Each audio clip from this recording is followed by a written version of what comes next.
Iran supreme leader ఖమేనీని చంపిన తర్వాత కూడా ఈ పరిస్థితి ఎందుకు సార్? ఆగలేదు కదమ్మా, యుద్ధం ఎక్కడ ఆగుతుంది? అంతకుముందు మొదలు పెట్టము అని చెప్పిండ్రా సార్? ఆ మాట ఏమైనా ఇచ్చిండ్రా? ఇచ్చింది, అది ఎప్పుడో ఐఏఏ వాళ్ళకి ఎప్పుడో ఇచ్చారు, కానీ వాళ్ళకి కావాలి బాంబు. ఎందుకంటే ఆయన దగ్గర న్యూక్లియర్ బాంబు ఉంది.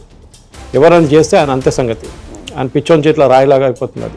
ఎక్కడ కొడతారో తెలియదు. దాని తర్వాత ప్రతి కమాండర్, ప్రతి సీనియర్ లీడర్ ఎక్కడ పోతున్నారు, ఏం చేస్తున్నారు ఒక డెవలప్ చేసుకున్నారు. సంవత్సరం నుంచి ఫాలో చేస్తున్నారు. సడన్గా ఎవరికి సిగ్నల్స్ లేవు, ఫోన్లు పనిచేయట్లేదు, ఎలక్ట్రిసిటీ సప్లైని కట్ చేసేసారు.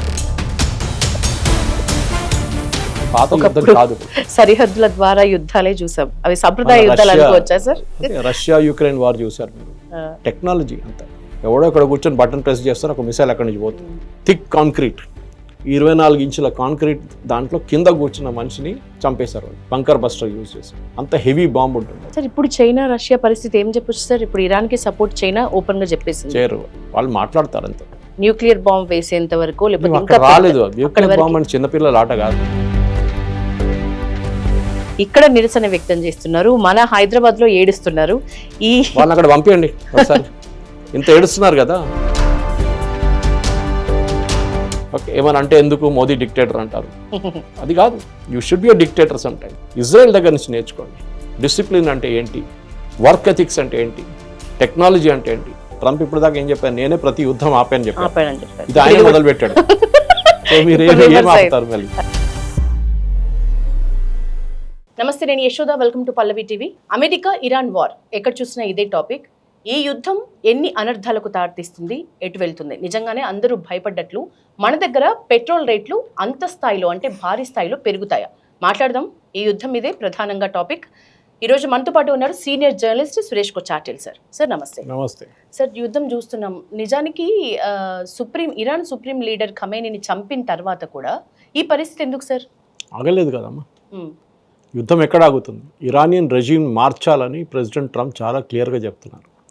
ఖమేనీ ఒక ఫిగర్ హెడ్ ఉండే అంతే. ఎందుకంటే ముందు ఖొమేనీ ఉండే 10 సంవత్సరాలు, లాస్ట్ ఆల్మోస్ట్ 36 సంవత్సరాలు పరిపాలించింది ఈయననే. సో ఈయన వెళ్ళిపోయారు, కొత్తవారు వస్తారు, వాళ్ళు కూర్చోబెట్టి ఫైదా మళ్ళీ వాళ్ళు కూడా ఇంకా తయారవుతారు అట్లా. సో అమెరికా ఏమంటున్నారంటే అక్కడ రెజీమ్ చేంజ్ జరగాలి, అంటే మార్పు రావాలి, కొత్త గవర్నమెంట్ రావాలి. కొత్త గవర్నమెంట్ రావాలంటే ఎవరు ఉంటారు? అది పెద్ద ప్రశ్న. ఎందుకంటే ఇప్పుడు దాకా లాస్ట్ ఆల్మోస్ట్ ఒక 40 సంవత్సరాలు, 79 అనుకోండి, 46 సంవత్సరాలు నడిపించిందంతా వీళ్ళే. షరియా లాలో నడిపించారు. ఇప్పుడు అదంతా మార్చాలంటే చాలా డిఫికల్ట్, ఓవర్ నైట్ జరగదు, కానీ జరుగుతుంది. వాళ్ళ నడిమిట్లోనే ఒక స్ప్లిట్ జరుగుతుంది. దానికి కారణాలు చాలా ఉన్నాయి. ఒకటి, ఇరాన్ నేషనల్ గార్డ్ అని చెప్పింది, రెవల్యూషనరీ గార్డ్స్, వాళ్ళు అందరికన్నా అగ్రెసివ్. వాళ్ళు ఈ ఖమేనీ వాళ్ళ పరిపాలించిన టైం నుంచే వాళ్ళే ఉన్నారు, అప్పర్ హ్యాండ్ వాళ్ళకే ఉంది, ఆర్మీ కాదు అక్కడ. దాని తర్వాత ఇంకో మిలిషియా గ్యాంగ్ ఉంది అక్కడ. వాళ్ళు ఏం చేస్తారంటే ఎవరైనా రోడ్డు మీద వచ్చి ప్రొటెస్ట్ చేస్తే వాళ్ళని కాల్చి చంపేస్తారు. ఎవరైనా అడిగితే చెప్తారు మాకు తెలియదు, వీళ్ళు ఎవరైనా తెలియదు అని చెప్తారు. ఆర్మీ వాళ్ళు చెప్తారు, ఇరానియన్ నేషనల్ రెవల్యూషనరీ గార్డ్ కూడా అది చెప్తారు. వీళ్ళ మొత్తం సంఖ్య వీళ్ళది, that is militia plus revolutionary guards almost 6 లక్షలు. అదే టైంలో ఇరానియన్ ఆర్మీ కూడా 6 లక్షలు. ఇప్పుడు ఒక మార్పు రావాలంటే ఈ రెవల్యూషనరీ గార్డ్స్ని, ఈ మిలిషియాని కొట్టిపడేసి ఈ ఆర్మీ అప్పర్ హ్యాండ్ తీసుకుంటే గవర్నమెంట్ మారిపోతుంది. 79లో అయతొల్లా ఖొమేనీ తెహ్రాన్లో దిగినప్పుడు షా ఆఫ్ ఇరాన్ పారిపోయారు. ఒక టెంపరీ ప్రెసిడెంట్ ఉండే ఆ టైంలో. ఆయన కూడా ఆర్మీ ఏమన్నారంటే మేము సపోర్ట్ చేస్తాం మిమ్మల్ని అని చెప్పారు ఆ టైంలో. లాస్ట్లో ఆర్మీ వచ్చి అన్నారు వీఆర్ రిమైనింగ్ న్యూట్రల్ అన్నారు. సో ఆయన పోయాడు అంతే. దాని తర్వాత ఖొమేనీ టేక్ ఓవర్ చేసుకున్నారు. ఈసారి కూడా అదే జరుగుతుంది బహుశా. అమెరికా అంతా ప్రెషర్ పెడుతుంది, ఎందుకంటే మీరు అమెరికన్ వార్ అని చెప్పారు కదా, ఇజ్రాయలీ వార్ యాక్చువల్లీ. అంతేనా? ఎందుకంటే అమెరికన్ సపోర్ట్ చేస్తున్నారు అంతే. ఫస్ట్ డేనే శనివారం పొద్దున 9:15 తెహ్రాన్లో బాంబులు పడినప్పుడు బాంబు చేసింది ఇజ్రాయెల్, అమెరికా కాదు. చాలా క్లియర్. అమెరికా ఒక పావుగా ఉంది అన్న దాంట్లో నిజం లేదా సార్? ఇజ్రాయెల్ అమెరికా పావు నడిపిస్తున్నారు. అమెరికా ఇజ్రాయెల్ చెప్తే వింటారు, అట్లా కాదు, అదర్ వే కాదు. Israel is a very powerful country. American media control చేస్తుందంతా జ్యూస్. సో ఇజ్రాయెల్ ఏం చెప్తారు అమెరికా అది వింటారు. ఆఫ్ కోర్స్ వాళ్ళ ఇద్దరు నడుమిట్లో పార్ట్నర్షిప్ ఉంది. సో ఇజ్రాయెల్ ఏమన్నారంటే చాలా మటుకు ఇరానియన్ న్యూక్లియర్ కేపబిలిటీ మీద వీళ్ళకి భయం ఉండే. ఇరాన్ ఒక అణువాయుధం తయారు చేస్తున్నారు. ఆల్మోస్ట్ 30% ప్యూరిటీకి వచ్చేసారు. 30 నుంచి 40కి వెళ్ళారు.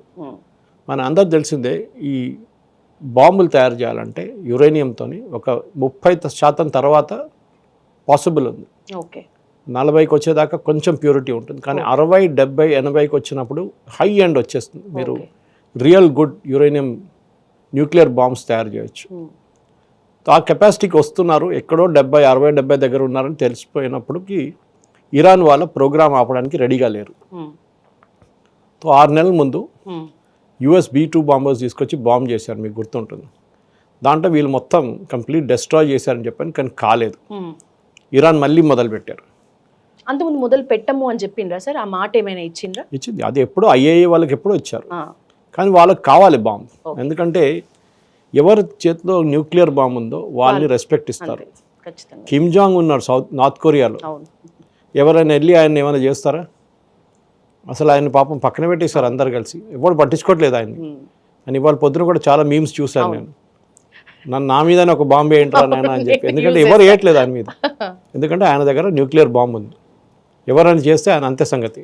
ఆయన పిచ్చోని చేతిలో రాయిలాగా అయిపోతుంది. అది ఎక్కడ కొడతాడో తెలియదు దాని తర్వాత. ఇది సంగతి. సో ఇట్లాంటి సంగతిలో ఆ రోజు జరిగిన అటాక్లో ఇరాన్ సుప్రీం లీడర్ అయితే ఖమేనీ కాకుండా 49 వాళ్ళ టాప్ కమాండర్స్ అందరిని చంపేశారు ఇజ్రాయెల్. అది చాలా ఒక exacting top class intelligence operation ఉండేది. దానికి కారణాలు చాలా ఉన్నాయి. ఒకటి, లాస్ట్ సంవత్సరం నుంచి ఇజ్రాయెల్ ఈ లీడర్స్ కానీ ఖమేనీ కానీ వీళ్ళది రొటీన్ ఫాలో చేస్తున్నారు. వీళ్ళు ఏం చేస్తారు, మండే రోజు ఏం చేస్తారు, ట్యూస్డే రోజు ఏం చేస్తారు అని చెప్పి మొత్తం చాలా మటుకు డేటా కలెక్ట్ చేసుకున్నారు. ఈ డేటాని కూడా అమెరికన్ ఇంటెలిజెన్స్ ఇప్పుడు క్లౌడ్ అని చెప్పి ఆంథ్రోపిక్ వాళ్ళ ఒక ప్రోడక్ట్ ఉంది, దాంట్లో వేసి వాళ్ళ ఒక స్ట్రాటజీ డెవలప్ చేశారు. వాళ్ళ వచ్చింది అది ఎట్లా అటాక్ చేయాలి, ఎక్కడ అటాక్ చేయాలి, ఎవరిని అటాక్ చేయాలి. So it was first time artificial intelligence use చేసి జరిగిన ఒక యుద్ధం ఇది. సో ఈ అటాక్ జరగడానికి ముందున్న ప్లాన్ ప్రకారం మండే రోజు జరగాలండి. అది ట్యూస్డేకి పోస్ట్పోన్ చేశారు, వెనస్డే పోస్ట్పోన్ చేశారు, థర్స్డేకి పోస్ట్పోన్ చేశారు, ఫ్రైడేకి పోస్ట్పోన్ చేశారు. కానీ లాస్ట్లో కన్ఫర్మేషన్ వచ్చిందంటే ఎస్, సాటర్డే మార్నింగ్ 9:15కు వీళ్ళందరూ ప్రెసిడెన్షియల్ కాంపౌండ్లో కలుస్తున్నారు. అది ఐ థింక్ ఇరానియన్ గవర్నమెంట్ చేసిన పెద్ద తప్పు అది. ఓకే, మీ సుప్రీం లీడర్ ఉన్నప్పుడు ఆయన ప్రొటెక్ట్ చేయాల్సి మీ బాధ్యత. మీరు ఇంత ఓపెన్గా ఒక ప్రెసిడెన్షియల్ ప్యాలెస్లో మీటింగ్ ఎట్లా పెడతారండి, అది కూడా పొద్దున పూట.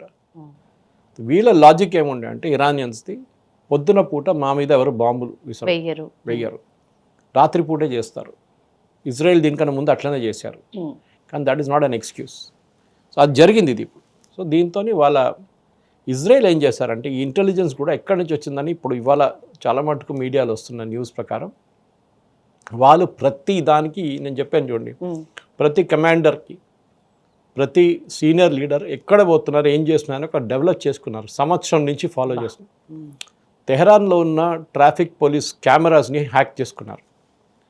హ్యాక్ చేసుకొని వీళ్ళు ఏ బండిలో ఎక్కడికి వెళ్తున్నారు అని చెప్పి అక్కడ కూడా ఒక సంవత్సరం పాటు వీళ్ళు కంప్లీట్ నిఘా పెట్టారు దాని మీద. సంవత్సరం నుంచి నిఘా పెట్టినా కూడా దట్ ఈస్ ఇజ్రాయెల్. వాళ్ళ మొసాడ్ కానీ, వాళ్ళ షిన్బెట్ కానీ, వాళ్ళ intelligence agency are top class. ఇప్పుడు కాదు, వాళ్ళు ఎంతో మందిని చంపారు వాళ్ళ ఎనిమీస్ని. మ్యూనిక్ ఒలింపిక్స్లో వాళ్ళ 11 అథ్లీట్స్ని చంపిన టెర్రరిస్ట్ని, పిఎల్ఓ టెర్రరిస్ట్ని వాళ్ళు లాస్ట్ మనిషిని కొట్టింది 24 సంవత్సరాల తర్వాత. ఇడవలేదు వాళ్ళు, ఇడవరు కూడా. దుబాయ్లో వాళ్ళ అగేన్స్ట్ ఉన్న మెయిన్ ఒక టెర్రరిస్ట్ని వాళ్ళు చంపింది ఒక టెన్నిస్ టీమ్గా వచ్చి తయారు చేసి చంపారు వాళ్ళు. మీరు వినుంటారు. ఎంటెబేకి వెళ్ళి మొత్తం ఎయిర్క్రాఫ్ట్ హైజాక్ చేసిన వాళ్ళందరినీ తీసుకొచ్చారు కంప్లీట్గా. చాలా చేశారట. Israel is very good at వాళ్ళ ఇంటెలిజెన్స్ వైస్ వాళ్ళు. And the air force is best. Even US air force కూడా అంత లేదు, ఇజ్రాయెల్ ఎయిర్ ఫోర్స్. సో ఆ రోజు పొద్దున్న 8 గంటలకు ఇజ్రాయెల్ నుంచి 200 ఎయిర్క్రాఫ్ట్ ఒకటేసారి బయలుదేరింది డిఫరెంట్ ఎయిర్ బేసెస్ నుంచి. దాంట్లో ఫైటర్ ఎయిర్క్రాఫ్ట్స్ ఉంది, ట్రాన్స్పోర్ట్ ఉంది, రీఫ్యూలింగ్ ఎయిర్క్రాఫ్ట్ ఉంది, సపోర్ట్ ఎయిర్క్రాఫ్ట్ ఉంది, జామింగ్ ఎయిర్క్రాఫ్ట్ ఉంది, అవాక్స్ ఉన్నాయి, అన్నీ ఉన్నాయి. దీంట్లో ఫస్ట్ వీళ్ళు ఏం చేశారంటే అమెరికన్ షిప్స్ పర్షియన్స్ గల్ఫ్లో చాలా రోజులు కూర్చున్నారు. వాళ్ళ 2 పెద్ద ఎయిర్క్రాఫ్ట్ క్యారియర్స్, ఒకటి అబ్రహాం లింకన్, ఒకటి జెరాల్డ్ ఫోర్డ్. అబ్రహాం లింకన్ మీద ఆల్మోస్ట్ 5,000 మంది ఉంటారు. వాళ్ళు సేలర్స్ ఉంటారు, ఎయిర్మెన్ ఉంటారు, ఫైటర్ ఎయిర్క్రాఫ్ట్ అన్నీ ఉన్నాయి. అది కాకుండా దాని చుట్టుపక్కల ఇంకొక 30-40 సపోర్ట్ షిప్స్ ఉంటుంది. Then Gerald Ford also aircraft carrier. Submarines 11-12 submarines ఉందన్నారు. వీళ్ళేం చేశారంటే ఫస్ట్ ఈ అమెరికన్ షిప్స్లో ఉన్న క్యాప్టెన్స్ ఏం చేశారు, వాళ్ళు ఆర్డర్ ఇచ్చింది ఏంటంటే వీళ్ళ ఇంటర్నెట్ని కంప్లీట్గా డిసేబుల్ చేయమన్నారు. ఇరాన్లో ఉన్న ఇంటర్నెట్ని షిప్ నుంచి డిసేబుల్ చేశారు కంప్లీట్గా. సడన్గా ఎవరికి సిగ్నల్స్ లేవు, ఫోన్లు పనిచేయట్లేదు, ఎలక్ట్రిసిటీ సప్లైని కట్ చేసేసారు. ఏది రిమోట్లీ కూర్చొని. ఇప్పుడు మన దగ్గర కూడా మన పవర్ గ్రిడ్ నుంచి ట్రాన్స్కోకి వస్తున్న మొత్తం కంప్యూటరైజ్డ్. ఓకే, మీరు డిసేబుల్ చేయాలంటే మీరు హ్యాక్ చేస్తూ డిసేబుల్ చేయొచ్చు. రాత్రి మొత్తం సిటీ కరెంట్ తీసేయచ్చు మీరు. అంత capability because internet we are working through the internet అనమాట. సో వీళ్ళు చేశారు అది. ఎందుకంటే అమెరికాకు ఒక ఎయిర్ కమాండ్ ఉంది, ఒక స్పేస్ కమాండ్ ఉంది, శాటిలైట్స్ యూజ్ చేస్తారు. మనం ఆపరేషన్ సింధు టైంలో కూడా మనం ఇస్రో వాళ్ళ శాటిలైట్స్ చాలా యూజ్ చేస్తాం. ఐఐటి డైరెక్టర్ కామకోటి గారి టీం ఉండే, వాళ్ళు మన మినిస్ట్రీ ఆఫ్ డిఫెన్స్తో పనిచేసి పిన్ పాయింట్ అక్యురసీతోని పాకిస్తాన్ ఎక్కడ కొట్టాలని చెప్పారు. మనకి 21 టార్గెట్లు చూపించారు ఫస్ట్. దాని తర్వాత దాన్ని 9గా తగ్గించేశారు. ఎందుకంటే అన్ని 21 కొట్టక్కర్లేదు. ఈ 9లో వీళ్ళందరూ కూర్చున్నారు టెర్రరిస్ట్ అని చెప్పి కొడితే కంప్లీట్గా చాలామంది చనిపోయారు, ఇంక్లూడింగ్ మసూద్ అజర్స్ ఫ్యామిలీ కూడా చనిపోయారు. ఇజ్రాయెల్ చేసింది అదే సేమ్ థింగ్. సో మన వైపు నుంచి వాళ్ళ దగ్గర నుంచి రావాల్సిన మిసైల్స్ ఆపడం అదొకటి ఛాలెంజ్. కానీ ఇక్కడ ఒక్కటే తప్పని చెప్పలేం, కానీ ఒక మిస్కన్సెప్షన్ ఉండే. అమెరికా అనుకున్నారు ఒకసారి ఇరాన్ని కొట్టేస్తే, స్పెషలీ వాళ్ళ మిసైల్ కేపబిలిటీని కొడితే వాళ్ళు ఇంకేం చేయరు. కానీ మనం ఏం చూస్తున్నాం అంటే లాస్ట్ 3 రోజుల నుంచి ఇరాన్ చాలా టార్గెట్స్ మీద అటాక్ చేస్తున్నారు. మీరు చూసుంటారు, కువైత్లో అటాక్ చేశారు, బహ్రెయిన్లో అటాక్ చేశారు. బహ్రెయిన్లో వాళ్ళ అమెరికన్ 5th నేవల్ బేస్ ఉంది, 5th ఫ్లీట్ ఉంది, వాళ్ళ బేస్ని అటాక్ చేశారు. ఖత్తర్ అటాక్ చేశారు. ఖత్తర్లో biggest air force base outside United States ఖత్తర్లో ఉంది. దీనికన్నా ముందున్న యుద్ధంలో అప్పుడు 11 రోజు యుద్ధంలో ఒకసారి కొట్టారు, కానీ చెప్పి కొట్టారు. అప్పుడు ఈసారి చెప్పకుండా కొట్టారు. ఇవాళ పొద్దున అమెరికన్ కన్సులేట్ మీద దాడి చేశారు సౌదీ అరేబియా రియాద్లో. నిన్న Saudi Aramco which is the world's biggest refinery, వాళ్ళ మీద దాడి చేశారు. సో ఇరాన్ ప్రతి చోట వాళ్ళు దాడి చేస్తున్నారు ఇప్పుడు. ఎందుకు వాళ్ళు సైప్రస్లో వెళ్ళి యూకే ఎయిర్ బేస్ని కొట్టారు. అక్కడ సైప్రస్ ఎక్కడుంది, యూరోప్లో ఉంది, అక్కడ వెళ్ళి కొట్టారు. అంటే వాళ్ళు డ్రోన్ కానీ బ్యాలిస్టిక్ మిసైల్స్ కానీ చాలా బాగా వాడుతున్నారు. వాళ్ళ కమాండ్ లేదు, ఆలోచించండి. వాళ్ళ టాప్ లీడర్స్ 49-50 మందిని కంప్లీట్గా ఫినిష్ చేసేసారు ఇజ్రాయెల్. ఓకే, ఇప్పుడు ఎవరు నడిపిస్తున్నారో ఎవరికి తెలియదు. ఇప్పుడు మీకు బాస్ లేనప్పుడు మీరేం నడిపిస్తారు కంపెనీ? వాళ్ళ బాసెస్ అందరు పోయారు ఒకటేసారి. సో ఎవరో జూనియర్ లెవెల్ చేస్తున్నారు ఈ పనులన్నీ, చేయగలుగుతున్నారు. కానీ దాన్ని కూడా కొన్ని రోజులు నడుస్తుంది. దాని తర్వాత వీళ్ళ దగ్గర కేపబిలిటీస్ మనం అర్థం చేసుకోవాలి. టెక్నాలజీ ముందు అర్థం చేసుకోవాలి. బ్యాలిస్టిక్ మిసైల్ అనగానే అది ఫస్ట్ టేక్ ఆఫ్ చేస్తున్నప్పుడు అది అట్మాస్ఫియర్ బయటకు వెళ్ళిపోతుంది, అక్కడ మీరు ట్రాక్ చేయలేరు దాన్ని. ఓకే, దాని తర్వాత అది అట్మాస్ఫియర్ నుంచి బయటకు వస్తుంది. బయటకు వచ్చిన టైంలో అది speed 8 times speed of sound ఉంటుంది. ఓకే, సౌండ్ మన దగ్గర ఉన్న అన్నిటికంటే best fighter aircraft twice the speed of sound పోతుంది. మాక్ 2 అంటారు దాన్ని, MACH-2 మాక్ 2, మ్యాక్సిమం మాక్ 4 దాకా కూడా వెళ్ళొచ్చు. ఇది మాక్ 8లో వస్తుంది. ఆ స్పీడ్ దాంట్లో మనం ఆపలేము, అంత ఇంపాసిబుల్ ఆల్మోస్ట్. కానీ మనం చేసాము అప్పుడు, మీకు గుర్తుంటుంది, మన S-400 ఆపింది. అది అట్లాంటి మిసైల్స్ ఆపారు. కానీ అన్నిటికీ లక్కీగా ఉండాలి మీరు. ఇజ్రాయెల్ చూడండి, ఎంత మంచి ఎయిర్ డిఫెన్స్ సిస్టమ్ ఉన్నా కానీ, ఐరన్ డోమ్ ఉంది, డేవిడ్ స్లింగ్ ఉంది వాళ్ళకి, పేట్రియట్ మిసైల్స్, ఈ 3 కూడా ఆపచ్చు. ఒకటి 300 కిలోమీటర్ దూరం నుంచి ఆపుకుంటుంది, ఒకటి 70 కిలోమీటర్ నుంచి, ఒకటి 20 కిలోమీటర్ నుంచి. సో ఫస్ట్ నుంచి ఎస్కేప్ అయితే సెకండ్ పట్టుకుంటుంది, సెకండ్ నుంచి ఎస్కేప్ అయితే 3వది పట్టుకుంటుంది. ఏదో ఒక దాంట్లో పట్టుకుంటారు వాళ్ళ ఇన్కమింగ్ మిసైల్. కానీ 3 కూడా తప్పించుకుని వెళ్ళింది. మొన్న 2-3 జరిగింది. జెరూసలంలో 10 మంది చనిపోయారు. సో టెక్నాలజీ 100% ఫుల్ ప్రూఫ్ కాదు, ఒక్కొక్కసారి జరగవచ్చు. ఎందుకంటే మిసైల్ మన వైపు వస్తున్నప్పుడు ఈ మిసైల్ కూడా క్యాల్కులేట్ చేసుకుని ఇక్కడ నుంచి మనం పంపించే ఇంటర్సెప్టర్ అంటారు దాన్ని. ఇంటర్సెప్టర్ కూడా ఒక మిసైలే. అదేం క్యాల్కులేట్ చేస్తుందంటే ఇది ఎక్కడికి వెళ్తుంది చూస్తారు ఫస్ట్. ఇది వెళ్ళి మళ్ళీ సముద్రంలో పడిపోతుందంటే దాన్ని పోనిస్తారు. ఓకే, ఎందుకంటే ఒక ఇంటర్సెప్టర్ మిసైల్ని మీకు $500,000 కూడా కావచ్చు కాస్ట్, అంత ఎక్కువ కాస్ట్ అనమాట. సో అట్లాంటి పరిస్థితుల్లో వీళ్ళేమంటే పోనీయండి, అది డెజర్ట్లో వెళ్ళి పడుతుంది, ఎవరు లేరు అక్కడ, పోనీ అంటారు అక్కడికి. కానీ బిల్డింగ్ రెసిడెన్షియల్ ఏరియాస్కి వెళ్తున్నప్పుడు ట్యాకిల్ చేస్తారు దీన్ని. అప్పుడు కూడా 1-2 మిస్ అయిపోతుంది. అదే జరుగుతుంది ఇప్పుడు కూడా. ఈ పరిస్థితుల్లో ఇప్పుడు ఇజ్రాయెల్ వాళ్ళ వైపు నుంచి జరుగుతున్న అటాక్స్ని వాళ్ళు ప్రిన్సిపల్గా ఫస్ట్ ఇరానియన్ లీడర్షిప్ని కొట్టారు. అమెరికా ఏమో వాళ్ళ మిసైల్ సైట్స్ కానీ వీళ్ళ లాంచింగ్ ప్యాడ్స్ కొడుతున్నారు. అదే టైంలో ఇజ్రాయెల్కి ఇప్పుడు ఇంకో ప్రాబ్లం అంటే హెజ్బుల్లా వైపు నుంచి లెబనాన్లో. లెబనాన్ మీకు తెలిసి ఉంటుంది, ఒక 50-60 సంవత్సరాల ముందు క్రిస్టియన్ కంట్రీ ఉండేది. స్లోలీగా ఇస్లామిస్ట్ దాంట్లో రావడం మొదలుపెట్టారు. ఇప్పుడు అది ఇస్లామిక్ కంట్రీ అయిపోయింది. మనకు కూడా ఒక వార్నింగ్ అది ఇండియాలో. ఓకే, 40% పాపులేషన్ అయితే మేము నడిపించుకుంటామని చెప్పి చెప్తున్నారు. ఓవైసీ వాళ్ళ పార్టీ అదే చెప్తారు వాళ్ళు. అవును. ఇది కూడా అదే జరిగింది. ఇప్పుడు క్రిస్టియన్స్ ఇన్ లెబనాన్ 16%. కానీ లెబనాన్లో ఒక టెర్రరిస్ట్ ఆర్మీ ఉంది, దాని పేరు హెజ్బుల్లా. ఓకే, అది ఇరాన్ సపోర్ట్ చేసి, ఇరాన్ పంపించి, ఇరాన్ ఏం చెప్తారు వాళ్ళ దగ్గర పోషించిన పది వాళ్ళు తిండి పెట్టి పెద్ద చేశారు వాళ్ళు. ఓకే, అదే టైంలో హమాస్ గాజాలో కూర్చున్నారు. గాజా వాళ్ళ టెరిటరీ కాదు, అక్కడ కూడా టెర్రరిస్ట్ గ్రూప్ వాళ్ళు. అటువైపు యమన్లో హూతీలు కూర్చున్నారు. ఓకే, వీళ్ళందరినీ డబ్బులు ఇచ్చి, ఆయుధాలు ఇచ్చి, మొత్తం కంప్లీట్ ట్రైనింగ్ ఇచ్చి నడిపించిన వాళ్ళు ఇరాన్ చేసిన పని ఇదంతా. ఇజ్రాయెల్ వీళ్ళు ముగ్గురిని కొడుతున్నారు. ఫస్ట్ గాజాలో హమాస్ని ఆల్మోస్ట్ ఫినిష్ చేసేసారు, లీడర్షిప్ని కూడా కొట్టేశారు. హెజ్బుల్లా కంప్లీట్ లీడర్షిప్ని వైప్అవుట్ చేసేసారు వాళ్ళు. ఇప్పుడు హూతీల్ని అమెరికా చూసుకుంటున్నారు, అప్పుడప్పుడు ఇజ్రాయెల్ కూడా కొడతారు వాళ్ళు. కానీ వీళ్ళు ముగ్గురు కలిసి ఇజ్రాయెల్ మీద ఒక టైంలో దాడి చేశారు, మీకు గుర్తుంటుంది. ఇప్పుడు మొన్న లెబనాన్ నుంచి వీళ్ళు మళ్ళీ మొదలుపెట్టారు. ఈ ఆయుధాలు మిస్సైల్స్ ఇచ్చేటప్పుడు ఇరాన్ చాలా కేర్ఫుల్ ఉండే. నేను మాట్లాడుతున్నా 3-4 సంవత్సరాల ముందు ఇజ్రాయెల్ వేరే వ్యతిరేకంగా పెట్టే మిసైల్స్ అన్ని ఐదర్ ఈజిప్ట్ నుంచి వస్తుండే, ఈజిప్ట్ లోపల నుంచి టన్నల్ వేసుకొని వీళ్ళు లెబనాన్కి ఇస్తుండే, ఇటువైపు గాజా వైపు హమాస్కి ఇస్తుండే మిసైల్స్. హమాస్కి ఇచ్చే మిసైల్స్ అంతా ఒక 10-20 కిలోమీటర్ రేంజ్ మిసైల్స్. కానీ లెబనాన్ ఉన్న వాళ్ళ దగ్గర హై ఎండ్ మిసైల్స్ ఇచ్చారు, 100 కిలోమీటర్ 150 కిలోమీటర్ కొట్టచ్చు అట్లాంటి మిసైల్స్. హూతీస్కి ఇచ్చిన దానికన్నా ఎక్కువ, ఆల్మోస్ట్ 300, 400, 500 కిలోమీటర్ ట్రావెల్ చేయవచ్చు అట్లాంటి మిసైల్. దాని తర్వాత డ్రోన్స్. ఇప్పుడు ఎట్లయిపోయిందంటే యుద్ధం అనే కాన్సెప్ట్ మారిపోయింది చాలా. పాత యుద్ధం కాదు, ఇప్పుడు సరిహద్దుల ద్వారా యుద్ధాలే చూసాం. అవి సంప్రదాయ యుద్ధాలు అనుకోవచ్చా సార్? రష్యా యుక్రెయిన్ వార్ చూసారు మీరు. టెక్నాలజీ అంతా, ఎవడో ఇక్కడ కూర్చొని బటన్ ప్రెస్ చేస్తారు, ఒక మిసైల్ అక్కడి నుంచి పోతుంది. మన పాత సిస్టమ్ లాగా ఒక 20-30 ట్యాంకులు, ఒక 1000 మంది తుపాకీ పట్టుకొని LMGs పట్టుకొని అక్కడ తిరుగుతున్నారు, RPGs పరిగెత్తున్నారు కాదు. ఆ యుద్ధాలు అయిపోయినాయి. ఉన్నాయనుకోండి, క్లోజ్ కాంబాట్ ఉంటుంది, కానీ చాలా మటుకు మిసైల్ అండ్ డ్రోన్ మీద నడుస్తుంది. ఫుల్ ఫ్లెడ్జ్ టెక్నాలజీ ఒక యుద్ధంలో కనిపిస్తుందంటే ఇంకా మనం చూస్తుంది ఇది ఫస్ట్ అనుకోవచ్చా సార్? ఇంతకు ముందు కూడా చూసామా ఈ లెవెల్ టెక్నాలజీ? యుక్రెయిన్ రష్యా వార్లో ఉంటాయి. ఓకే, ఒక 1,00,000 మంది అక్కడ చనిపోయారు, 1,00,000 మంది ఇక్కడ చనిపోయారు. 4 సంవత్సరాలు అవుతుంది. ఇప్పుడు నో సొల్యూషన్. మర్చిపోయారు కూడా ఇప్పుడు అంతే. ఈ యుద్ధంలో అది కూడా మర్చిపోయారు. ఎందుకంటే ట్రంప్ ఇప్పుడు దాకా ఏం చెప్పారు, నేనే ప్రతి యుద్ధం ఆపాను చెప్పారు. ఇది ఆయన మొదలు పెట్టాడు. సో మీరు ఏం ఆపుతారు మళ్ళీ? అటువైపు గాజాలో చూస్తున్నాం మనం, హమాస్ వాళ్ళు చాలా మటుకు టెక్నాలజీ వాడారు ఇన్ టర్మ్స్ ఆఫ్ మిసైల్స్. దాన్ని అడ్డుకున్న ఇంకా టెక్నాలజీతో ఇజ్రాయెల్. ఇటు లెబనాన్ నుంచి ఇప్పుడు చెప్పాను మీకు, హెజ్బుల్లా వైపు నుంచి వాళ్ళు యూజ్ చేసిన బంకర్ బస్టర్ బాంబులు కూడా మీరు చూసుంటారు. ప్రతి బంకర్లు వెళ్ళి కొడతారు వాళ్ళు. అది నస్రుల్లాని చంపారు వాళ్ళు లెబనాన్లో. ఆయన బేస్మెంట్ నుంచి కింద 3 ఫ్లోర్లు కూర్చున్నాడు కింద. థిక్ కాంక్రీట్, 24 ఇంచుల కాంక్రీట్ దాంట్లో కింద కూర్చున్న మనిషిని చంపేశారు వాళ్ళు బంకర్ బస్టర్ యూజ్ చేసి.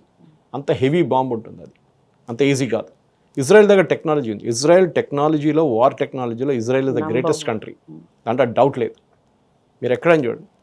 కానీ యుద్ధం ఎక్కడికి వెళ్తుందని అందరు అడిగే ప్రశ్న అది. ఎందుకంటే ఇప్పుడు ఏం చేశారు ఇరాన్ అంటే, ఇరాన్ ముందు అమెరికన్ అసెట్స్ని కొడతా అన్నారు. అది వాళ్ళు ముందే చెప్పారు, మా మీద ఆక్రమిస్తే మేము అమెరికన్ అసెట్స్ ఎక్కడెక్కడ ఉందో వాళ్ళని కొడతాం. అమెరికాకి గల్ఫ్లో ప్రతి దేశంలో బేస్ ఉంది. కొన్ని దేశాలైతే 3-4 బేస్లు ఉన్నాయి. అది మీరు సౌదీ అరేబియా నుంచి స్టార్ట్ చేసి Bahrain, Khattar, Kuwait, Oman, UAE, ప్రతి దేశంలో ప్రతి దాంట్లో వాళ్ళకి బేసెస్ ఉన్నాయి, ఎయిర్ ఫోర్స్ బేసెస్. అది ఈ దేశం వాళ్ళే ఎంకరేజ్ చేశారు. ఎందుకంటే సౌదీ అరేబియాకి భయం ఏంటంటే రేపు మా గవర్నమెంట్ ఇవ్వడానికి పడేస్తాడు. అన్ని ఫ్యామిలీ హెల్డ్ కన్సర్న్స్ కదా, ఫ్యామిలీ కంపెనీస్ నడిపిస్తున్నారు. సో అట్లాంటి పరిస్థితుల్లో ఎరైపు ఒక కూ జరిగితే, లేకుంటే ఎవడో ఒక బిన్ లాడెన్ లాగా ఒకటి వస్తే మా రాజ్యం ఉండదు, వాళ్ళు టేక్ ఓవర్ చేసుకుంటారు, మమ్మల్ని బయటకు చంపేస్తారండి, ఆ భయం ఉంది వాళ్ళకి. సో వాళ్ళు యూఎస్ని పెట్టుకున్నారు, మమ్మల్ని కాపాడండి, ఏమైనా ప్రాబ్లం అయితే మమ్మల్ని చూసుకుంటారు. కానీ ఇప్పుడేం జరిగిందంటే యుఎస్ ఈ అటాక్ మొదలైనప్పటి నుంచి యుఎస్ వాళ్ళ బేసెస్నే ఆపలేకపోతున్నారు. సౌదీ అరేబియాని పక్కన పెట్టండి, వాళ్ళు ఏమంటారు మా బేస్ మీద అటాక్ జరుగుతుంది, మేము నిన్నదాకా అనుకున్నాం ఇరాన్ ఇస్లామిక్, మీరు ఇస్లామిక్, మీరిద్దరు ఎక్కడ చేసుకోరు అనుకున్నాం, కానీ వాళ్ళే కొట్టుకుంటున్నారు. సో గల్ఫ్ కంట్రీస్కి ఏం ప్రాబ్లం వచ్చింది, ఇప్పుడు వాళ్ళకి కోపం వచ్చింది ఇరాన్ మీద. అరే మేము అమెరికాని కొట్టు, మాకు ప్రాబ్లం లేదు, మమ్మల్ని ఎందుకు కొడుతున్నాం? Correct question. ఓకే, సో అక్కడ ఏమైపోయిందంటే వాళ్ళ దగ్గర లీడర్షిప్ వ్యాక్యూమ్ వచ్చేస్తుంది. నేను చెప్పాను చూడండి, ఫస్ట్ లేయర్ పోయింది, సెకండ్ లేయర్.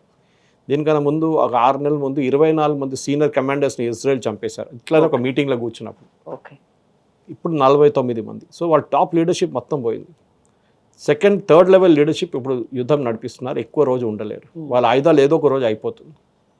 అమెరికా కొడుతున్నారు, ఇజ్రాయెల్ కొడుతున్నారు, కంప్లీట్గా వాళ్ళ ఒక గాజా లాగా తయారైపోతుంది తెహరాన్ కొన్ని రోజుల్లో. ఓకే, అంత దారుణ పరిస్థితికి వచ్చేస్తారు వాళ్ళు. యాజ్ ఇట్ ఈస్ వాళ్ళ ప్రాబ్లం ఏంటంటే ఎకనామిక్ ఇష్యూ చాలా ఉండే వాళ్ళకి. మీకు గుర్తుంటుంది, ఈ ప్రొటెస్ట్ ఒక 3 నెలల ముందు కొన్ని ప్రొటెస్ట్ జరిగింది, 1500 మందిని చంపారు వీళ్ళు. ఇది అక్కడ ఇరానియన్ గార్డ్స్, రెవల్యూషనరీ గార్డ్స్. ఆ ప్రొటెస్ట్ ఎందుకు మొదలైందంటే తెహ్రాన్లో ఉన్న ఆ మార్కెట్లో ఉన్న షాప్ కీపర్స్, వాళ్ళని బాజారీస్ అంటారు. మన దగ్గర బాజార్ అంటే బాజారీస్ నడిపిస్తున్న షాప్ కీపర్స్.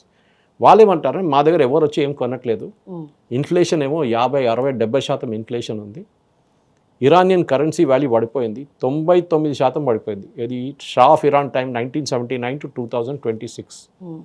అంటే మీ బ్యాంక్లో 100 రూపాయలు పెడితే దాని విలువ ఇప్పుడు రూపాయి ఉంది అంతే. ఆలోచించండి, మొత్తం సిటిజన్స్ దగ్గర డబ్బులు లేవు, నీళ్ళు లేదు, హ్యూజ్ వాటర్ షార్టేజ్, పవర్ లేదు. ఇరాన్ వరల్డ్లో 2nd largest gas producer, LNG, 3rd largest oil producer. First is Venezuela, 2nd Saudi Arabia, 3వది ఇరాన్.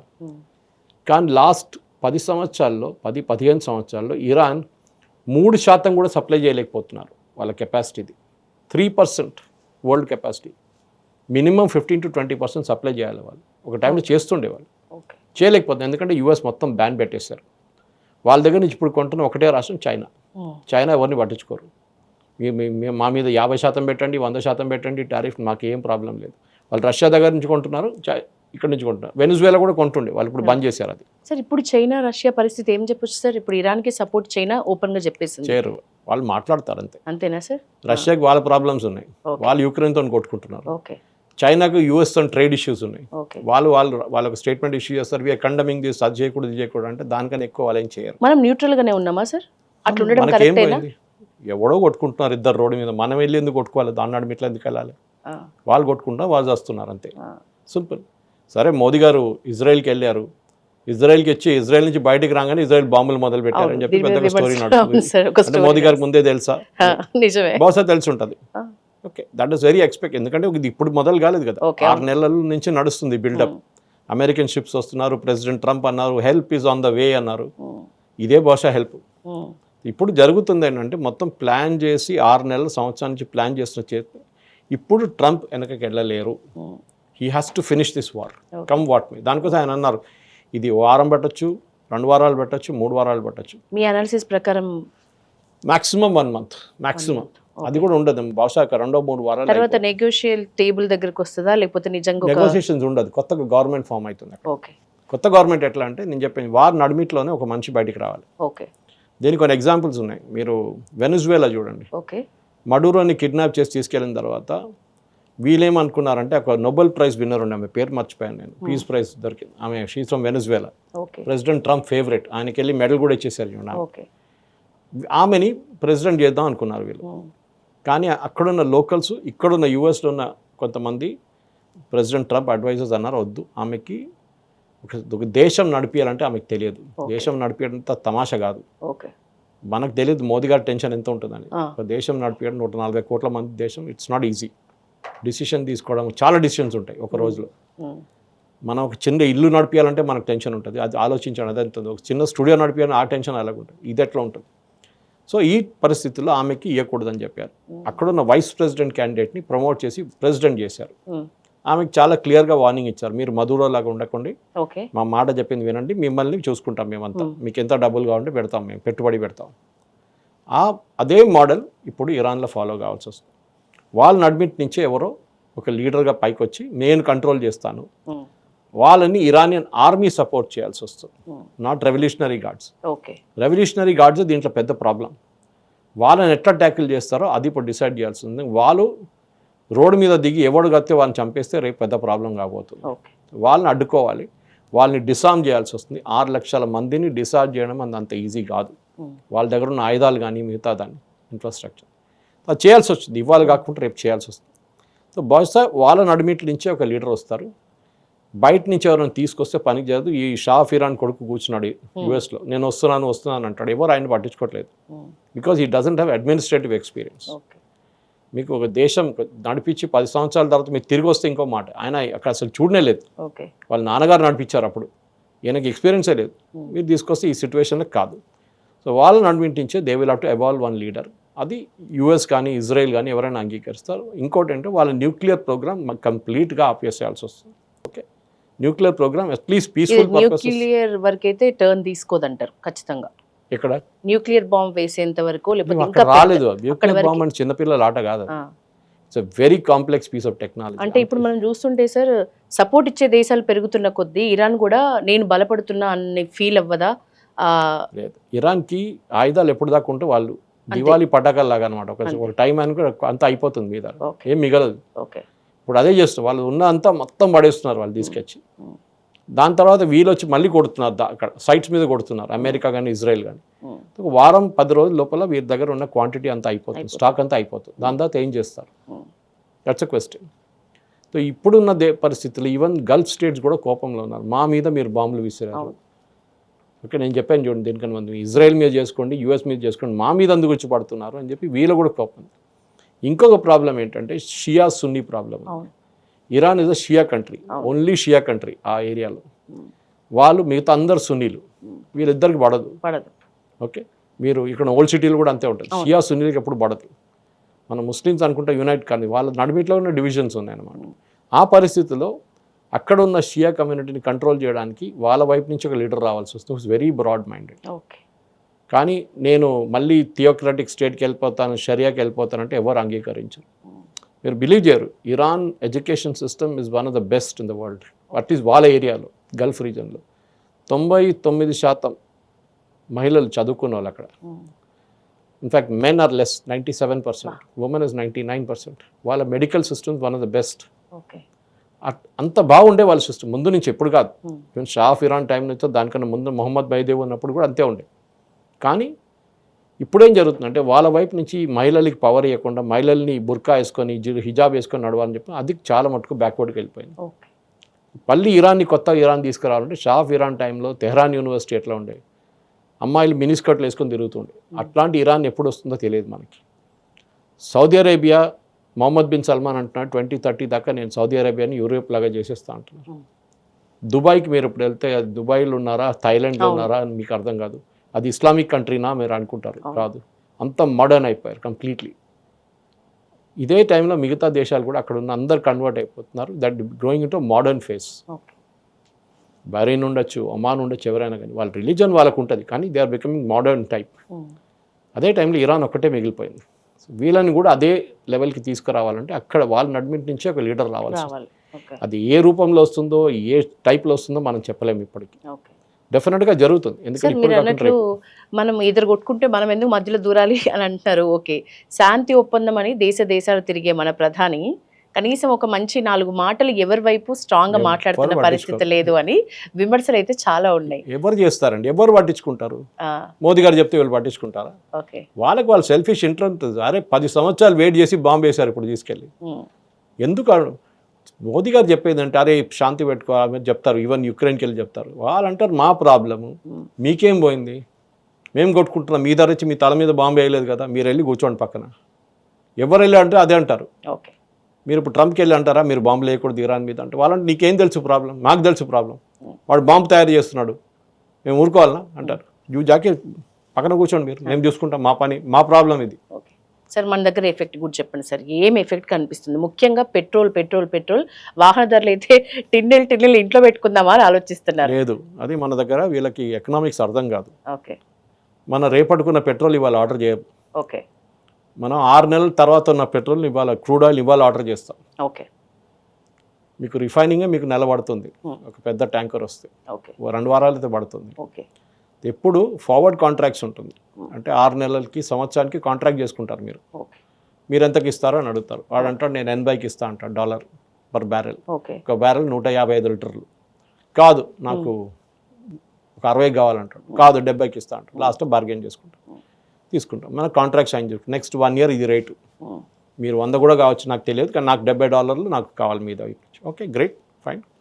ఇటువైపు రష్యా ఇప్పుడు కొనొద్దన్నారు ట్రంప్ ఇప్పుడు దాకా. చూడండి, రేపు రాసిస్తాను, నేను ట్వీట్ కూడా చేశాను. ట్రంప్ అంటాడు రష్యా దగ్గర నుంచి కొనుక్కుంటారు ఇప్పుడు, ఎందుకంటే రేట్ తగ్గించడానికి మార్కెట్లో. గ్యాస్ ఆగిపోయింది, ఖతార్ మొత్తం గ్యాస్ ఆపేశారు నిన్నటి నుంచి. World's largest producer of gas. Okay, Europe depend అవుతారు. ఓకే, యూరోప్ మొత్తం రేపు నిన్న రాత్రి నుంచి యూరోప్ టెన్షన్ అయిపోయింది.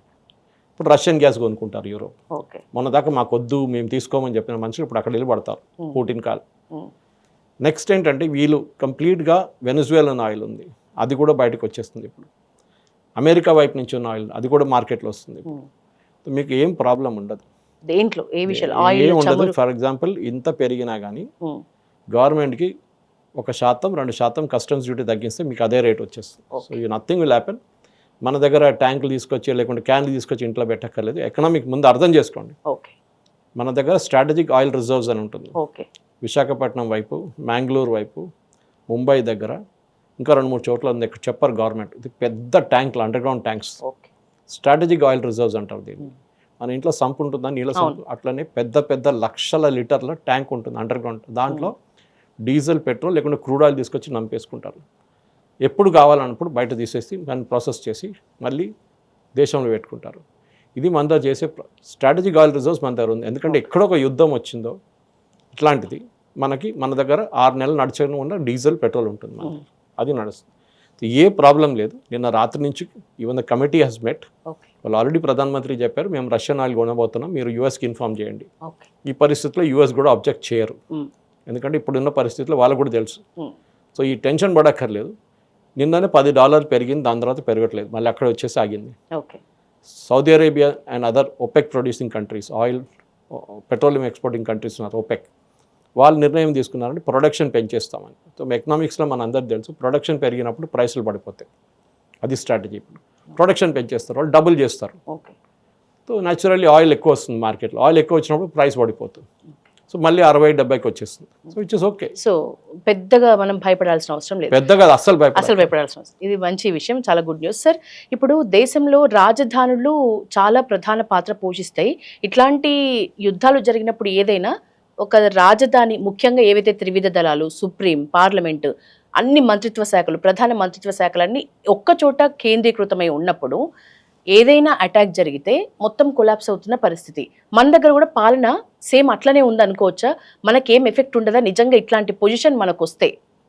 లేదు, ఎందుకంటే ఎక్కడైనా ఏ లోకంలో అయినా ఎక్కడైనా Washington DC is the capital of United states. Okay, London UK, okay, Berlin Germany, ఎక్కడైనా అంతే ఉంటుంది. రాజధాని మీద దాడి చేయాలంటే అంత ఈజీ కాదు. ఓకే, ఆపరేషన్ సింధూర్లో పాకిస్తాన్ ట్రై చేశారు, మన మిసైల్ సిర్సా దగ్గర కొట్టేశారు. ఓకే, మన కమాండ్స్ డిఫరెంట్ పార్ట్లో ఉంటుంది. అండమాన్ కమాండ్ సపరేట్ ఉంది, ఈస్టర్న్ నేవల్ కమాండ్ విశాఖపట్నంలో ఉంది, సదర్న్ నేవల్ కమాండ్ చెన్నై దగ్గర ఉంది. అది కాకుండా వెస్టర్న్ నేవల్ కమాండ్ బాంబే వైపు ఉంది, ముంబై వైపు. అట్లాంటి చాలా కమాండ్స్ ఉన్నాయి. ఆర్మీది కూడా కమాండ్స్ ఉంటుంది. అన్నీ ఢిల్లీలో ఉందని కాదు. అట్లాంటి మన పరిస్థితి అంటే సపరేట్ ప్లేసెస్ నుంచి కూడా ఆపరేట్ చేసుకోవచ్చు. ప్రధానమంత్రిని ఒక స్పెషల్ ఫ్లైట్లో కూడా తీసుకెళ్ళచ్చు వీళ్ళు, అక్కడి నుంచి ఆపరేట్ చేసుకుంటారు ఆయన. సో ఆపరేషన్ వైజ్ మనకి రాజధాని ఒక ప్లేస్లో ఉందని చెప్పి డేంజర్ అనేది ఏం లేదు. అట్లనే ఫంక్షన్ చేస్తారు వాళ్ళు. ప్రతి దేశానికి ఒక రాజధాని ఉంటుంది, అక్కడే అన్నీ ఉంటుంది.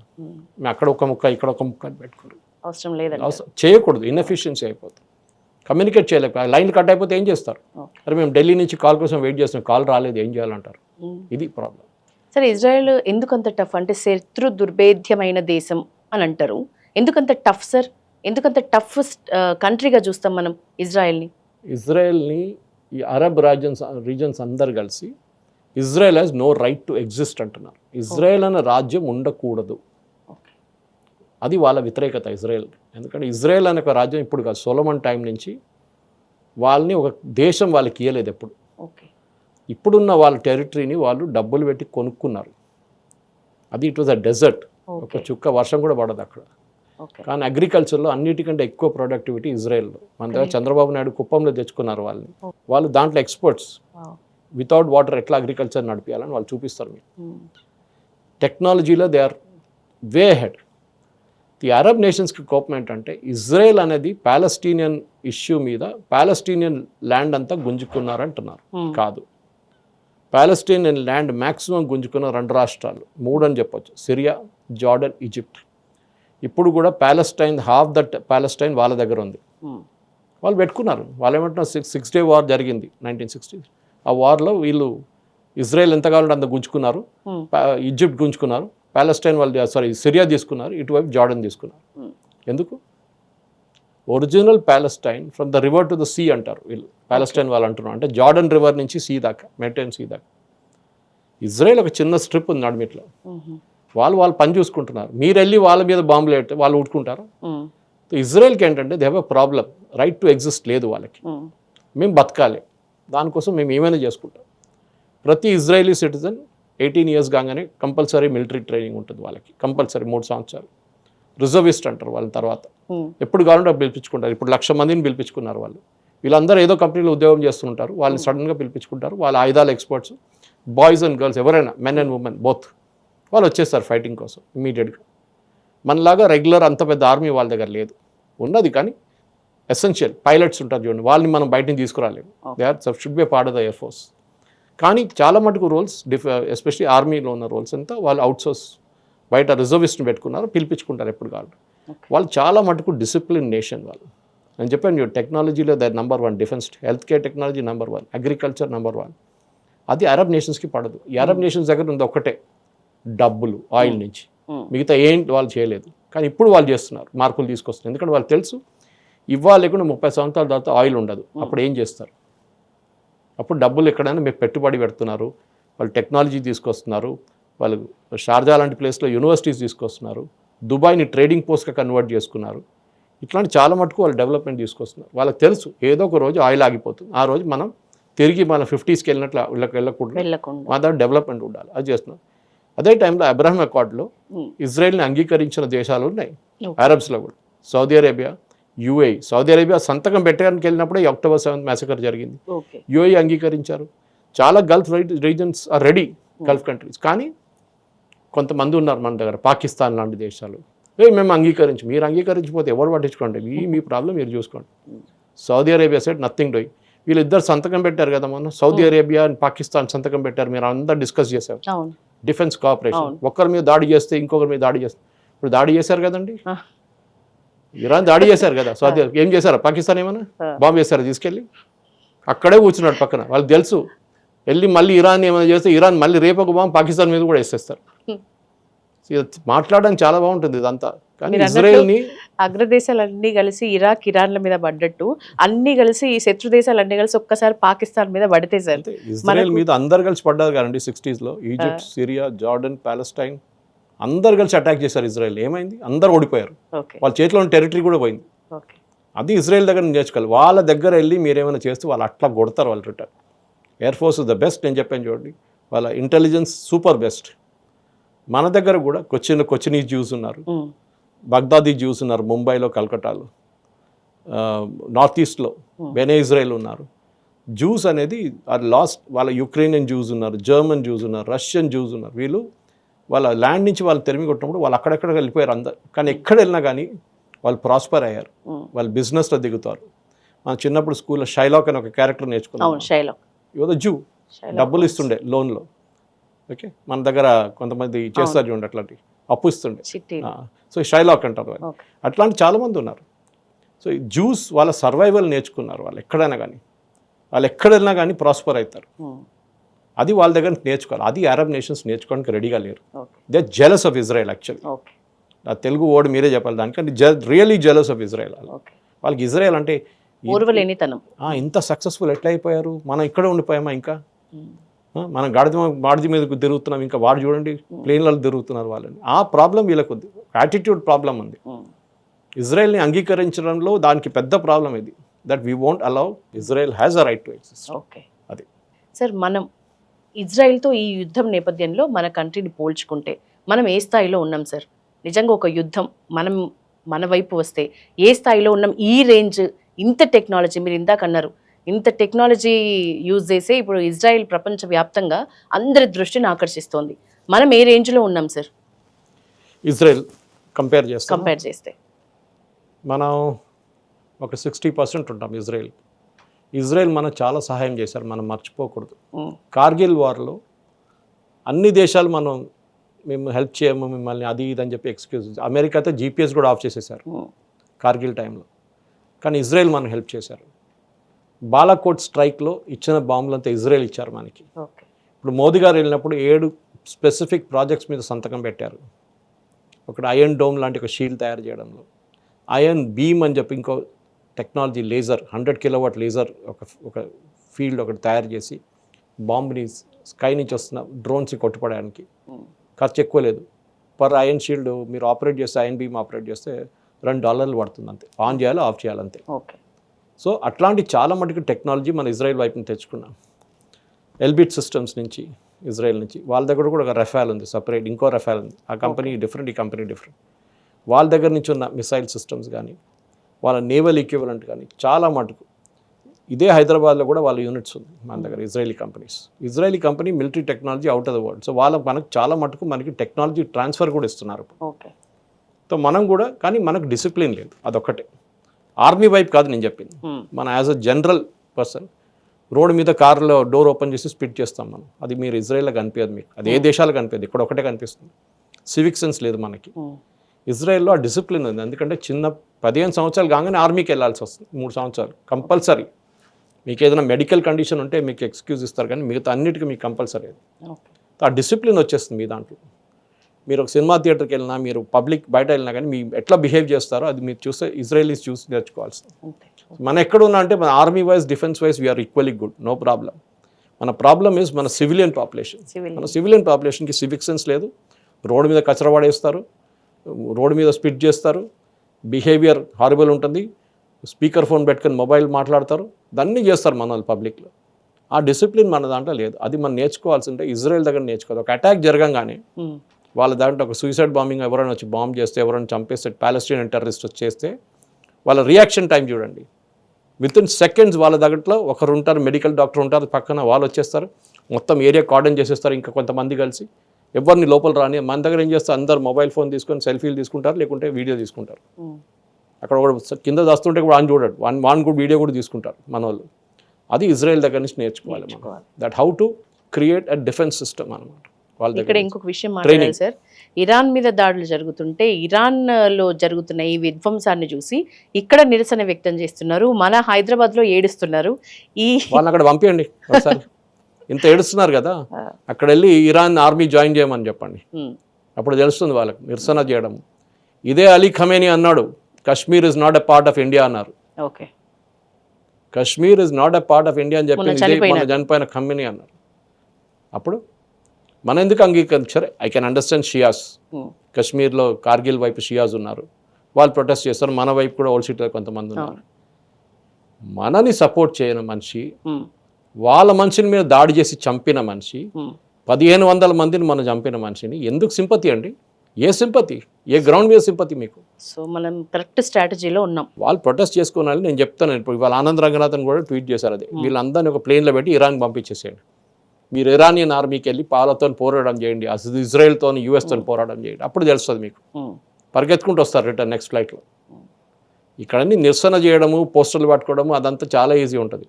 మన దగ్గర గ్రౌండ్ లెవెల్ వెళ్ళి పని చేయండి, అప్పుడు మీకు అర్థమవుతుంది అక్కడ ఏం జరుగుతుంది ఇరాన్లో అని.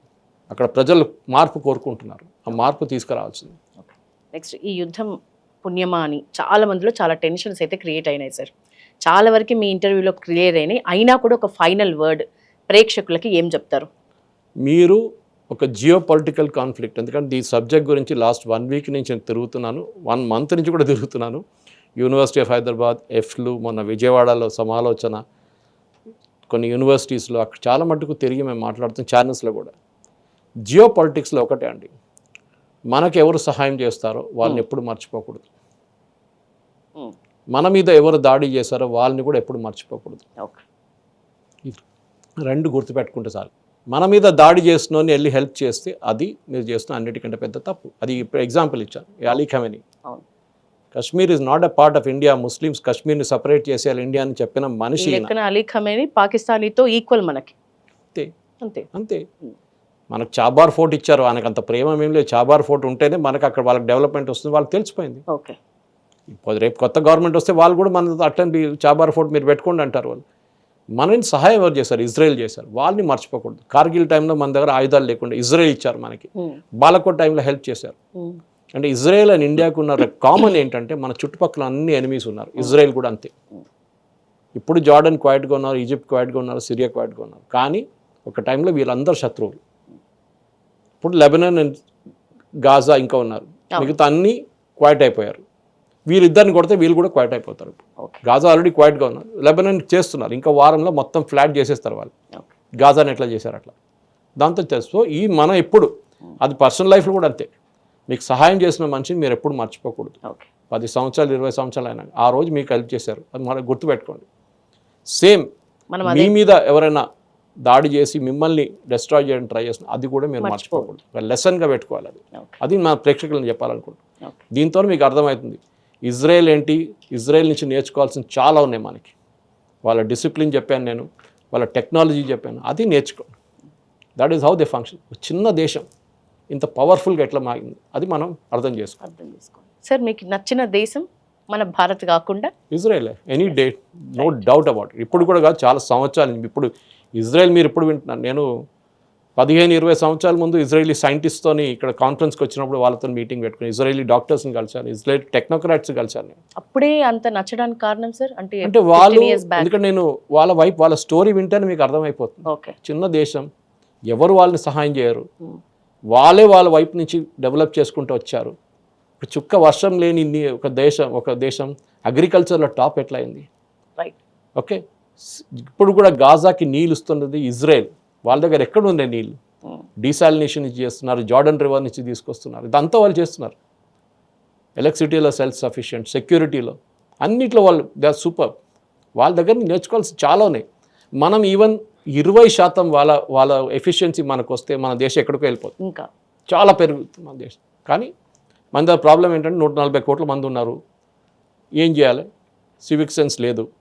ఓకే, ఏమని అంటే ఎందుకు మోదీ డిక్టేటర్ అంటారు. అది కాదు, you should be a dictator some times. Israel దగ్గర నుంచి నేర్చుకోండి. డిసిప్లిన్ అంటే ఏంటి, వర్క్ ఎథిక్స్ అంటే ఏంటి, టెక్నాలజీ అంటే ఏంటి. ఒక దేశం వాళ్ళ చేతిలో ఉన్న minimum equipment, minimum natural resources పెట్టుకొని దాన్ని చాలా పెద్ద దేశం ఎట్లా చేయాలని ఇజ్రాయెల్ దగ్గర నుంచి నేర్చుకోండి. అది ఇంపార్టెంట్. ఈ అరబ్ నేషన్స్ ఎంత డబ్బులు ఉండి కూడా వాళ్ళు ఇజ్రాయెల్ దగ్గర కూడా రాలేకపోతున్నారు. అది చాలా డిఫరెంట్. ఇప్పుడు మన వాళ్ళ పరిస్థితి ఎట్లా ఉంది సార్? ఇప్పుడు బయట చిక్కుకుపోయిన వాళ్ళల్లో చాలా మంది ఆందోళన పడుతున్న పరిస్థితి. ఇక్కడున్న వాళ్ళ పేరెంట్స్ కానీ వాళ్ళ రిలేటివ్స్ కానీ. మా కూతురు మీరే ఎగ్జాంపుల్ సార్. 3 రోజుల నుంచి బహ్రెయిన్లో ఉంది. She was travelling to Cairo.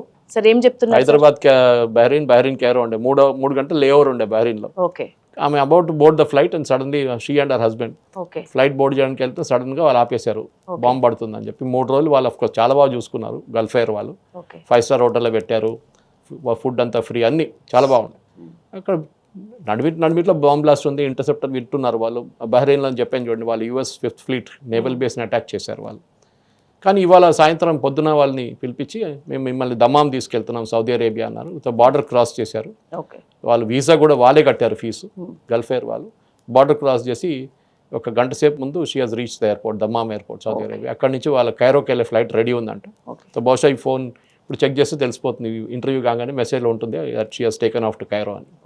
Tension ఉండే మాకు 3 రోజుల నుంచి, చాలా టెన్షన్ ఉండే. మన దగ్గర కూడా చాలా మంది ఉన్నారు, ఎస్పెషల్లీ మా కేరళ వైపు నుంచి, ఆంధ్ర, తెలుగు స్పీకింగ్ స్టేట్స్ నుంచి చాలా మంది ఉన్నారు. ఎందుకంటే ఇప్పుడు ఈ రంజాన్ ఈద్ తర్వాత చాలా మంది ట్రావెల్ చేసిన టైం ఇది. ఇప్పుడు దుబాయ్లో కూడా సినీ యాక్టర్స్ దగ్గర నుంచి చాలా మంది చిక్కుకున్నారు. Dubai is a transit point. Okay, మన దేశం నుంచి చాలా సిటీస్ నుంచి దుబాయ్కి వెళ్తారు, అక్కడి నుంచి మళ్ళీ చాలా దేశాలకు వెళ్తారు, యూరోప్కి వెళ్తారు, యూఎస్కి వెళ్తారు, చాలా ఆస్ట్రేలియాకి వెళ్తారు, ఎక్కడైనా కానివ్వండి.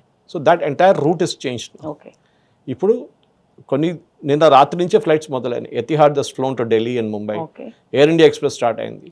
ఫేజ్ కొంచెం ఎక్కువనే, కరెక్టే, అది ఎక్స్పెక్టెడ్. ఈ సీజన్లో కూడా ఎక్కువ ఉంటుంది ఎట్లా, అది కొంచెం కంట్రోల్ చేయాల్సి వస్తుంది గవర్నమెంట్. కానీ చాలా మటుకు తీసుకొస్తున్నారు. గవర్నమెంట్ ఆఫ్ ఇండియా కూడా అంటున్నారు మేము కూడా ఆర్గనైజ్ చేస్తాం ఎవాక్యుయేషన్ ఫ్లైట్స్ కావాలంటే.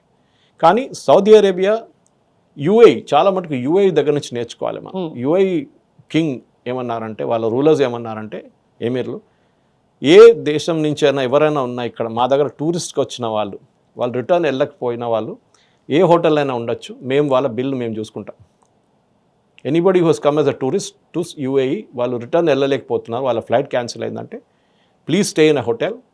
అన్ని హోటల్స్కి ఆర్డర్ ఇచ్చారు. Even service apartments open up చేసేసారు. మీరు ఇక్కడ ఉండండి, మీరు ఏ రోజు మీ ఫ్లైట్స్ రెడీ అవుతుంది మీరు వెళ్ళిపోండి ఆ రోజు, అప్పుడు దాకా మేము మొత్తం ఖర్చు మేము చూసుకుంటాం. That is how a nation should deal. మన దగ్గర ఇప్పుడు కూడా అది లేదు. నిన్న రాత్రి కూడా పిక్చర్స్ ఉండే ఎయిర్పోర్ట్లో ఫ్లోర్లో వండుకుంటున్నారు మన వాళ్ళు, మన దగ్గర ఉన్న ఎయిర్పోర్ట్స్. అది మన డిఫరెన్స్. మన దగ్గర చెప్పొచ్చు వాళ్ళ దగ్గర చాలా డబ్బులు ఉన్నాయి, దుబాయ్ దగ్గర మస్తు డబ్బులు ఉన్నాయి, ఎమిరేట్స్ దగ్గర డబ్బులు ఉన్నాయి, ఎతిహాద్ దగ్గర డబ్బులు ఉన్నాయి, ఫ్లై దుబాయ్ దగ్గర డబ్బులు, అది కరెక్టే. కానీ అది చూసుకోవడంలో ఉంటుంది. ఇమేజ్ ఏం పంపిస్తున్నారు లోకం, that we are a nation which welcomes tourist. వాళ్ళ ప్రాబ్లం ఉన్నప్పుడు వాళ్ళని కాపాడుకున్నాం మేము. అది చాలా ఇంపార్టెంట్. మా ప్రాబ్లం మాకు ఉంది, మా మీద బాంబులు పడుతున్నాయి, అప్పుడు కూడా మిమ్మల్ని చూసుకుంటున్నాం. అది చాలా ఇంపార్టెంట్ మెసేజ్ అన్నమాట. అది మన దేశం ఇంకా నేర్చుకోవాల్సి. మన ఎయిర్లైన్స్ అస్సలు ఒక బ్రెడ్ పీసు ముక్క జ్యూస్ ఇస్తారు అంతే. వాళ్ళు మొత్తం 5 స్టార్ హోటల్లో పెట్టి కంప్లీట్ అమ్యూనిటీస్ ఇచ్చి వాళ్ళు చూసుకున్నారు. As soon the flight started ఇప్పుడు అందరినీ పంపించేస్తున్నారు ఒకరొకరు. అది చాలా డిఫరెంట్. సో నిజానికి చిక్కుకుపోయిన వాళ్ళు కూడా పెద్దగా ఆందోళన పడాల్సిన అవసరం ఇప్పుడు క్లియర్ అయిపోతుంది. నిన్న నుంచి స్టార్ట్ అయింది limited. Oman is open, okay, Riyadh problem ఉంది, దమామ్ ఇస్ ఓపెన్. ఈవెన్ మన వైపు నుంచి దుబాయ్ ఎయిర్పోర్ట్ కూడా కొన్ని లిమిటెడ్ ఫ్లైట్స్ స్టార్ట్ అయిపోయినాయి ఆల్రెడీ. ఇంకొక వారం లోపల I think everything will be back to normal. ఏం ప్రాబ్లం ఉండకపోవచ్చు. Thank you sir, thank you so much. Thank you very much. మంచి టాపిక్ మీద చాలా విషయాలు మాట్లాడింది. Thank you. Thank you.